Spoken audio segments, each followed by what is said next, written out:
If you're an entrepreneur and you've ever felt completely paralyzed by fear, I want you to know you're not alone. In fact, if you're watching this, you're probably in the vast majority.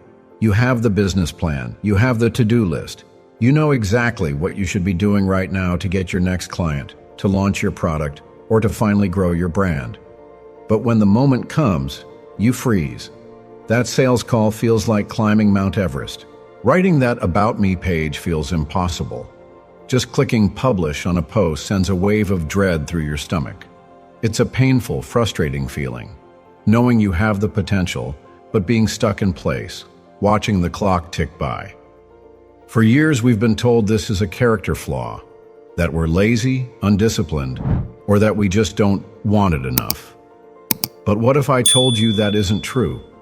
What if that feeling of being frozen isn't your fault at all? It's a brain pattern.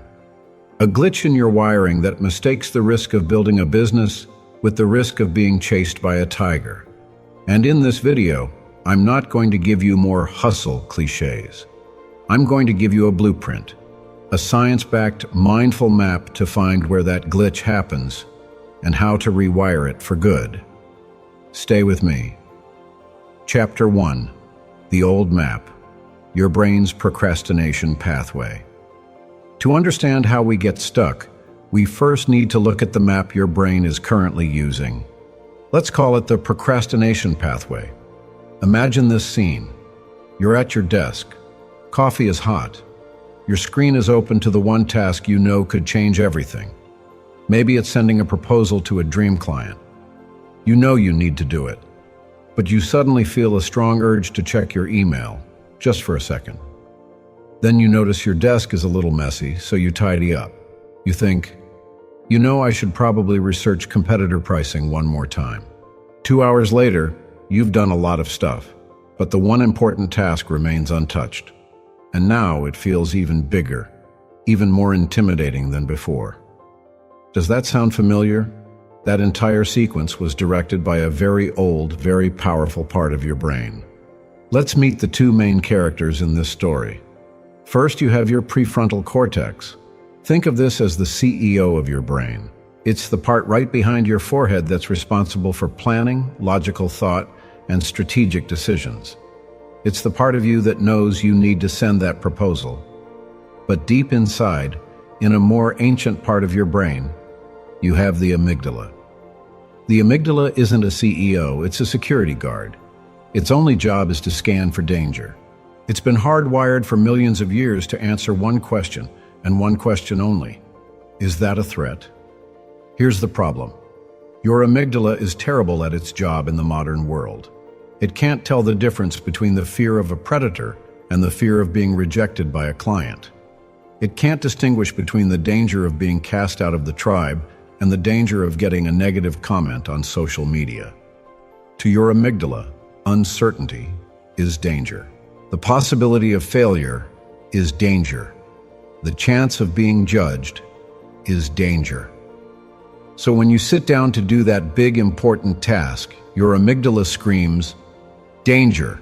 Threat detected!" This is what scientists call an amygdala hijack. It floods your system with stress hormones like cortisol, and what does it do to your CEO brain? It shuts it down. It cuts its power. Suddenly you can't think clearly. You can't strategize. All you feel is a desperate need to get to safety. And what's the safest, easiest, most immediate way to escape the danger of that task? Don't do it. Check your email. Tidy your desk. Do anything else. That feeling of relief you get when you procrastinate, that's your amygdala saying, "Phew, we're safe. We escaped the tiger." And because that relief feels good, your brain learns to repeat the behavior. That right there is the birth of the procrastination loop. It's a faulty survival instinct. But what happens when the only advice you get is to just push through it? Why does that so often make everything worse? That's what we're breaking down in the next chapter. So, your brain has officially been hijacked. Your inner security guard has mistaken a spreadsheet for a saber-toothed tiger and hit the panic button. Now, what's the advice we always hear? Just do it. Feel the fear and do it anyway. You have to hustle 24/7. It comes from a good place, this idea of using brute force to smash through the wall of fear. And sometimes for simple, low-stakes tasks, it can work. But for an entrepreneur whose entire job is navigating high-stakes uncertainty, this is often terrible advice. Trying to hustle your way past a triggered amygdala is like trying to outrun a bear. You might get a burst of adrenaline, but you'll exhaust yourself and end up in a more dangerous position than before. Here's why. First, think about your brain's energy. As a founder, you're already dealing with an immense cognitive load. You're the CEO, the marketer, the accountant, and the janitor. Your brain is constantly making decisions, and this drains your mental fuel tank faster than anything else. This is a real, measurable phenomenon called decision fatigue. When your prefrontal cortex, your CEO brain, is already tired from making 100 other decisions that day, it has less strength to fight back against the amygdala's panic signal. So when you try to use brute force, you're not just fighting the fear of the task. You're fighting your own biology with a brain that's already running on empty. What happens when you do that? You might win the battle one day. You might force yourself to send that one email. But you've lost the war. You've drained your system, spiked your cortisol levels, and deepened the association in your brain between that task and a feeling of intense, exhausting stress. This is the fast track to burnout. It's the reason so many brilliant entrepreneurs quit just before their breakthrough. They're not lazy. They're exhausted from constantly fighting their own brain in the most inefficient way possible. The hustle approach treats the symptom, the procrastination, without ever understanding the cause, the triggered fear response. It's like trying to fix a leaky pipe by shouting at the water. It's loud, it's dramatic, and it accomplishes nothing. So, if brute force is the wrong tool, what's the right one? It's not about being stronger than your fear. It's about being smarter. It's about learning to work with your brain's wiring, not against it. And that starts by creating a new map, a new pathway. And it all begins not with a forceful push, but with a gentle pause. In the next chapter, we are going to build that new map, step by step, with a 3-part mindful routine that will change the way you approach action forever. All right, so we've thrown out the old map that leads to burnout. Now, let's draw a new one. This new map isn't based on force, it's based on awareness. It's not a battle, it's a conversation with your brain. This is your 3-step mindful routine for action. It's a tool you can use anytime you feel that familiar pull of procrastination. It's simple, it's science-backed, and it works. Step 1, the mindful pause, awareness. The first step is the most radical, and yet the simplest. When you feel the urge to procrastinate, when you feel that resistance, that sudden desire to do anything else, your job is not to fight it. Your job is to pause, just for a moment, 30 seconds. You're not trying to solve anything. You're just noticing. Think of it as pressing the pause button on your brain's automatic reaction. In that pause, you are going to do a simple exercise I call Notice, Don't Judge. Right in that moment, just observe what is happening in your body. Where do you feel the resistance? Is it a tightness in your chest? A hollow feeling in your stomach? Are your shoulders creeping up towards your ears? Is your breathing shallow? Don't label these feelings as bad. Don't judge yourself for having them. Just notice them as a neutral scientist would. Ah, there's that tightness in my chest again. Interesting. Why does this work? Because you are shifting out of that reactive, panicked amygdala and activating a different part of your brain, the part that observes. This simple act of noticing without judgment begins to calm the storm. You're signaling to your security guard, I see the alarm, but I'm not running. I'm just looking. This creates a sliver of space, and in that space, we can move to step 2. Step 2, the compass of curiosity, acceptance. Now that you've paused and noticed the physical feeling, it's time to get curious about the emotional cause. Your brain's default programming is to give you a simple but unhelpful label. I'm being lazy. We're going to replace that label with a curious question. I want you to take out a piece of paper, open a notes app, Or just ask yourself this question silently. I call this the Name the Monster prompt. The prompt is, I am noticing the fear of, and then you fill in the blank. Be honest. What's the real fear hiding behind the procrastination? Is it, I am noticing the fear of being rejected by this client? Is it, I am noticing the fear of looking stupid if I post this online? Is it, I am noticing the fear of wasting money on this ad if it doesn't work? Or maybe, I am noticing the fear of succeeding and not being able to handle the pressure. By naming the fear, you take away its power. An unnamed fear is a vague, terrifying monster in the dark. A named fear is just a problem to be solved. When you say, I'm lazy, you're judging your character. When you say, I'm feeling fear about this specific outcome, you're observing a temporary emotion. This act of naming shifts control back to your CEO brain, the prefrontal cortex. It takes the emotional charge out of the situation and allows you to look at it logically. You've now gone from panicked animal to calm strategist. And from this calm place, you are ready for the final step. Step 3. The micro-commitment. Action. This is where we trick the amygdala and get it on our side. Your brain's security guard is afraid of the entire task. It sees launch the website and panics. But it is not afraid of something ridiculously small. We're not going to try to do the whole task. We are just going to take a micro-commitment. Your only goal is to do something so easy, so non-threatening, that your amygdala doesn't even bother to sound the alarm.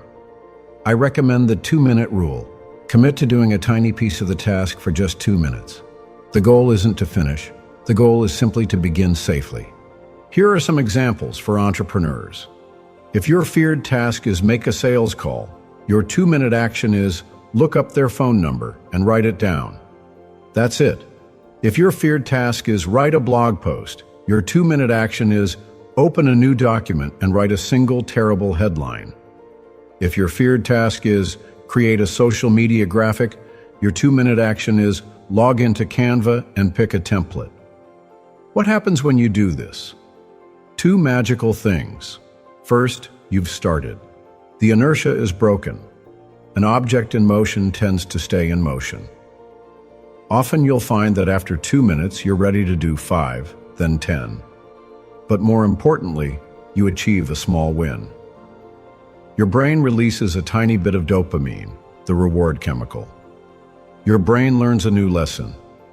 Hey, when I did that tiny action, I didn't die. In fact, I got a little reward. You've started to draw the new map. You've created a new pathway. Trigger. Pause. Name the fear. Take a 2-minute action. Get a reward. This is the loop we want. It's calm, it's controlled, and it's sustainable. But how does doing this just once or twice lead to a permanent change? That comes down to a beautiful principle of how our brain rebuilds itself, which we'll explore in our final chapter. So you've used the 3-step routine. You took a micro-commitment, you got that little hit of dopamine, and you survived. That's great for one day. But how do we make this a lasting change? How do we make courage our new default setting? The answer lies in one of the most hopeful concepts in all of science: neuroplasticity. Neuroplasticity is simply the brain's ability to reorganize itself, to form new neural connections throughout life. Your brain is not fixed. It's more like clay than stone. And every action you take, every thought you think, is gently shaping it. There's a famous saying in neuroscience credited to Donald Hebb: neurons that fire together, wire together. Think about that. Every time you run that old procrastination loop, trigger, fear, avoidance, relief, you are strengthening the wire connecting those neurons. You're making that pathway faster and more automatic. But every time you use your new mindful routine, trigger, pause, name the fear, 2-minute action, reward, you are building a new wire. You're firing a new set of neurons together. I want you to imagine your brain is a dense forest. For years, you've been taking the same path through it. The path of procrastination. By now, it's a wide, clear, easy road. It's your default route because it's so well worn. The first time you use your new 3-step routine, it's like taking a machete and making the first chop into the thick undergrowth. It's hard work. It feels unnatural. That's your first tiny little trail. The next day, you walk that new trail again. It's a little bit easier this time. A few more weeds are cleared. The third day, you do it again. The path gets clearer, smoother, and wider. Meanwhile, what's happening to that old, wide road of procrastination? As you stop using it, nature starts to take over. Weeds begin to grow. Branches fall across it. Over time, the easy default path becomes the overgrown difficult one. And your new path, the path of mindful action, becomes the wide, clear, automatic choice. This is neuroplasticity in action. You are not just managing your fear, you are physically rewiring your brain. You are making courage, not procrastination, the path of least resistance. You are turning a conscious choice into an unconscious habit. This isn't just wishful thinking. This is the biological process of how you become the person you want to be. Conclusion: you are the map maker. So let's bring it all home. That feeling of being frozen, of being paralyzed by fear in the face of your biggest goals, it was never a sign that you were broken, lazy, or not cut out to be an entrepreneur. It was just a map, a faulty, outdated map your brain was using to keep you safe. But you are not the map. You are the map maker. Today, you learned how to draw a new one, a map that doesn't lead to a dead end of burnout and frustration, but to a place of sustainable, courageous action. A map that starts not with a leap of faith, but with a simple, quiet pause. A map that is built, 1 2-minute action at a time. You are not alone in this feeling, but you are now uniquely equipped with the tools to change it. So, I'm inviting you to put this into practice right now, with a simple 7-day challenge. Choose the level that feels right for you. There is no judgment here. Level 1 is Explorer mode. For the next 7 days, your only job is to practice step 1. Just notice when the feeling of procrastination comes up. Pause and observe the physical sensation without judgment. That's it. Level 2 is Cartographer mode. For 7 days, practice steps 1 and 2. Notice the feeling, and then name the specific fear in a journal or a note on your phone. And level 3 is Founder mode. For 7 days, commit to the full routine on one small task each day. Notice the feeling, name the fear, and take 1 2-minute micro-commitment. Which one will you choose? Declare it in the comments below. Explorer, Cartographer, or Founder. By writing it down, you're taking your first micro-commitment. Thank you for taking the time to invest in yourself today. Now go be the architect of your own mind.